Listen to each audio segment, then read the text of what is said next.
నమస్తే, నేను Vamshi. Welcome to view point. ప్రతిభ ఉంటే చాలు, వయసుతో కూడా సంబంధం లేకుండా విజయం సాధించవచ్చు అని అనడానికి ఈ పాప ఆదర్శంగా నిలుస్తుంది.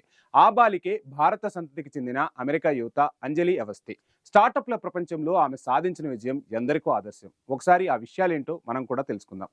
అంజలి అవస్థి చిన్నప్పటి నుంచే చాలా తెలివైన విద్యార్థి. ఆమెకు కోడింగ్ అంటే చాలా ఇష్టం. స్వతహాగా తండ్రి కూడా కంప్యూటర్ ఇంజనీరే కావడంతో 7 ఏళ్ల వయసు నుంచే కంప్యూటర్ ప్రోగ్రామింగ్ పై మక్కువ పెంచుకుంది అవస్థి.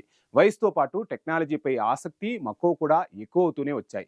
అంజలికి 11 ఏళ్ల వయసు ఉన్నప్పుడు ఆమె కుటుంబం అమెరికాకు వలస వెళ్ళింది. దీంతో ఉన్నత విద్యను అభ్యసించే అవకాశం దొరికింది. అలా ఫ్లోరిడాలో కంప్యూటర్ సైన్స్, గణిత కోర్సులను నేర్చుకుంది. అంజలి 2022లో ఏఐ స్టార్టప్ అయిన డెల్వా ఏఐ అనే కంపెనీని ప్రారంభించింది. చిన్న వయసులోనే దానికి సీఈఓగా కూడా వ్యవహరించింది. విద్యా వనరుల నుంచి డేటా వెలికితీత తదితర విషయాల్లో పరిశోధకులకు ఈ కంపెనీ సాయం చేస్తుంది. అలా టెక్ ప్రపంచంలో తనదైన ముద్ర వేసింది అవస్థి. విజయ పదంలో నడుస్తోంది. ఇప్పుడు ఆ కంపెనీ విలువెంతో తెలుసా? $12 మిలియన్ల చేరిందంటే ఆశ్చర్యపోవాల్సిందే. అంజలి జీవితాన్ని ఇంటర్న్షిప్ మలుపు తిప్పిందని కూడా చెప్పవచ్చు. ఆమె 13 ఏళ్ల వయసులో ఫ్లోరిడాలోని ఇంటర్నేషనల్ యూనివర్సిటీలోని మెషిన్ లెర్నింగ్ ల్యాబ్లో తన మొదటి ఇంటర్న్షిప్ను ప్రారంభించి వివిధ రకాల ప్రాజెక్టుల్లో పనిచేసింది. ఏఐ పనితీరు, మెషిన్ లెర్నింగ్ ఆమెను విపరీతంగా ఆకర్షించాయట. ముఖ్యంగా ఓపెన్ ఏఐ చాట్ జీపీటీ 3 వెర్షన్ను విడుదల చేసినప్పుడు ఆమెకు ఒక అవకాశం దక్కింది. పరిశోధనలను జనరేటివ్ ఏఐ వేగవంతం చేయగలదని గ్రహించింది.